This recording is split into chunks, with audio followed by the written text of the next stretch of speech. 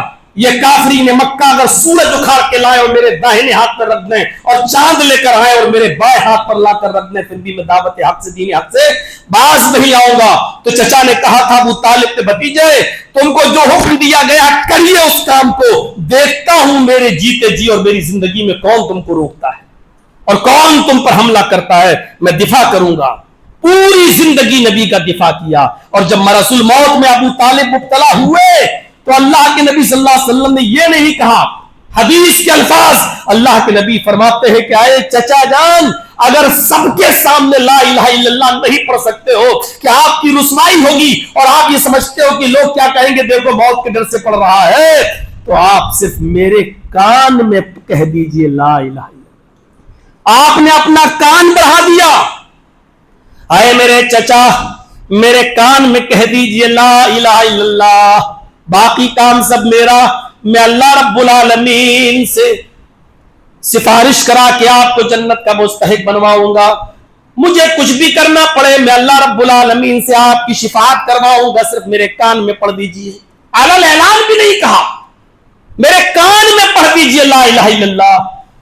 لیکن ابو طالب نے کیا کہا, بھتیجے میں نہیں چاہتا کہ میں آخری وقت میں اپنے باپ دادا کا دین چھوڑوں اور لوگ میرے انتقال کے بعد تانا دیں, اس لیے میں اسی دین پر مرنا چاہتا ہوں جس دین پر میرے باپ دادا رہے.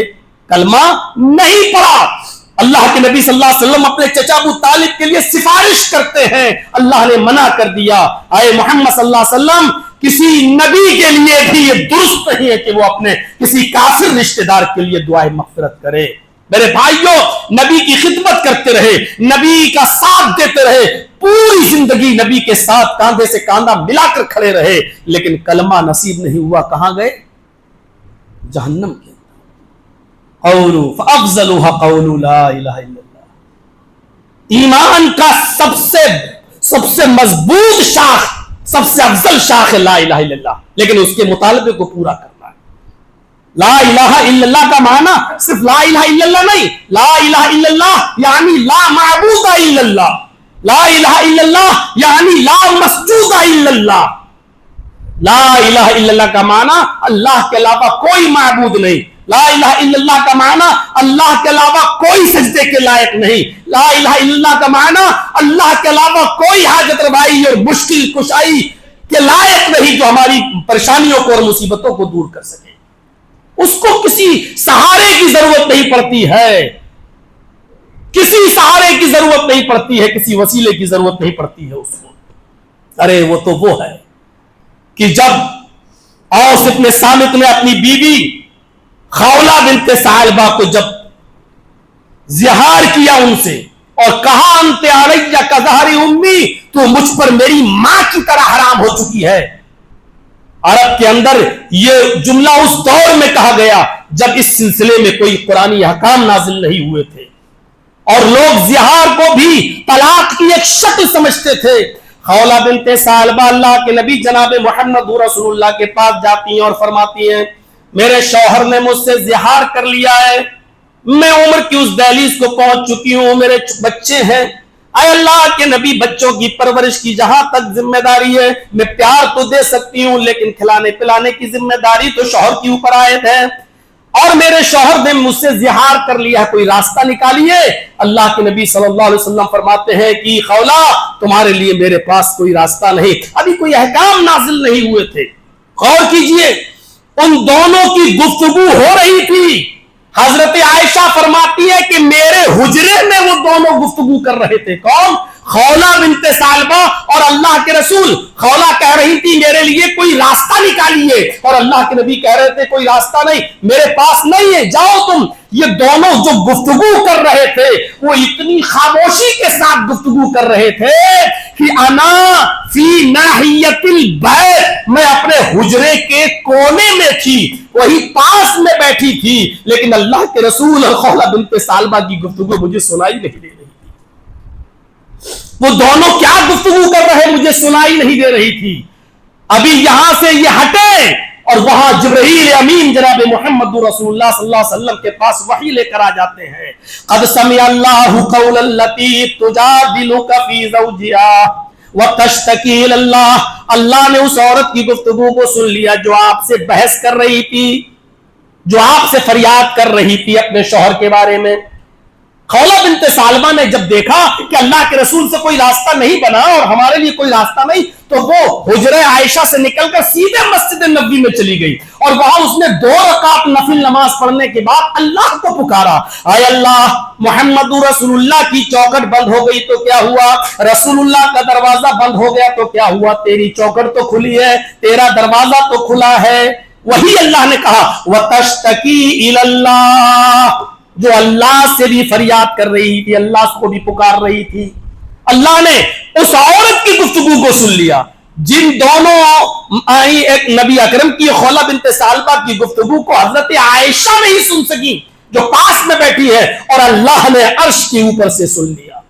غور کرو، کسی کی ضرورت نہیں ہے اس کو کہ بیچ میں کوئی میڈیٹر پڑ جائے، کوئی درمیان میں کوئی آئے اور کوئی رہے جو ہم تک اس کی دعا کو پہنچائے، اس کو پکار، اس کو ضرورت نہیں ہے۔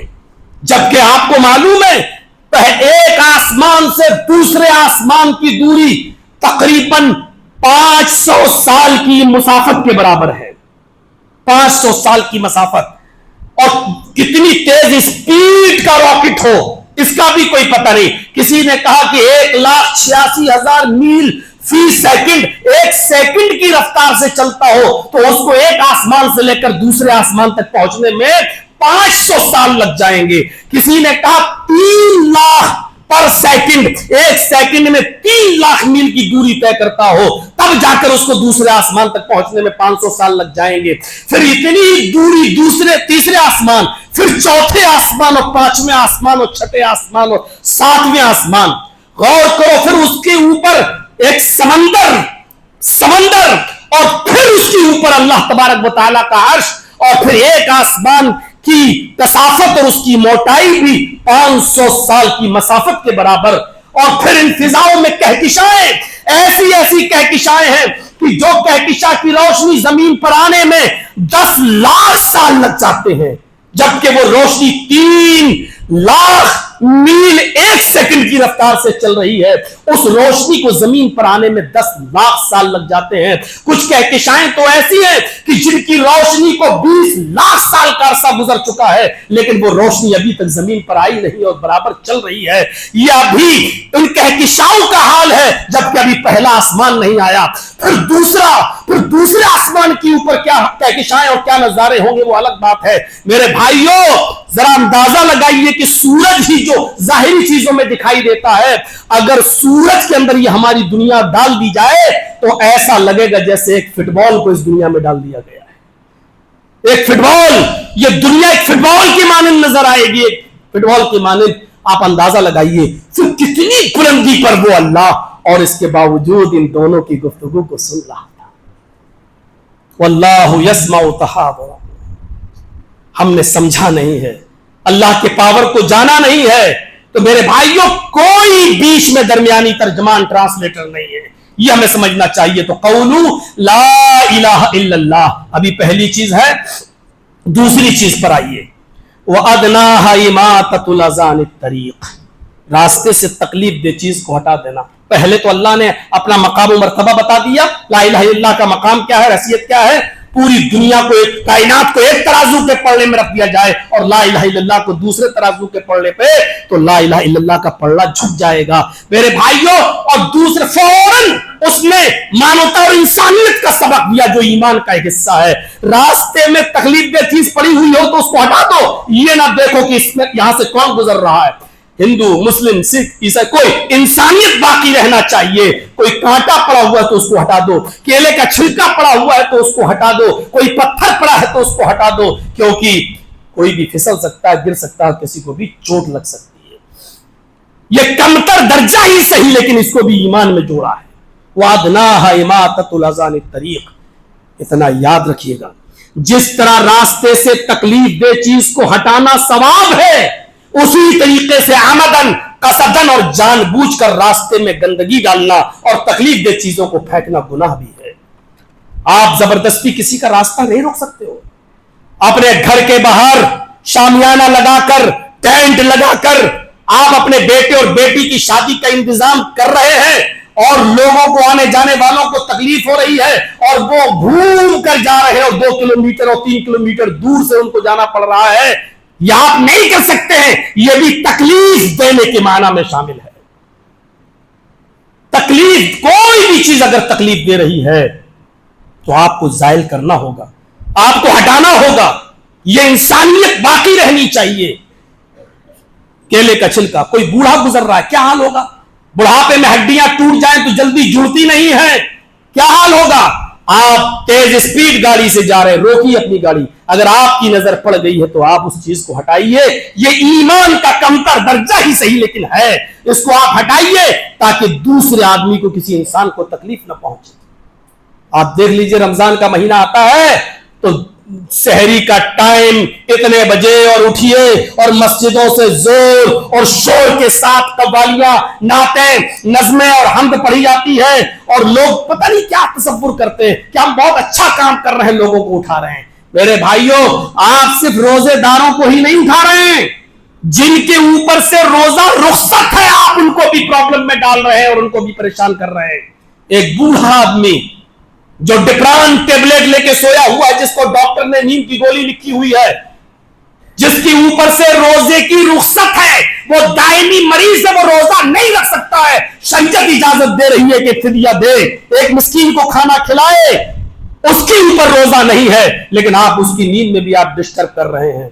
ایک حاملہ عورت جس کے پیٹ میں بچہ ہے، شریعت اس کو رخصت دے رہی ہے کہ ابھی وہ روزہ نہیں رکھے، بعد میں وہ رکھے گی لیکن ابھی نہ رکھے، لیکن آپ اس کی نیند میں بھی آپ ڈسٹرب کر رہے ہیں۔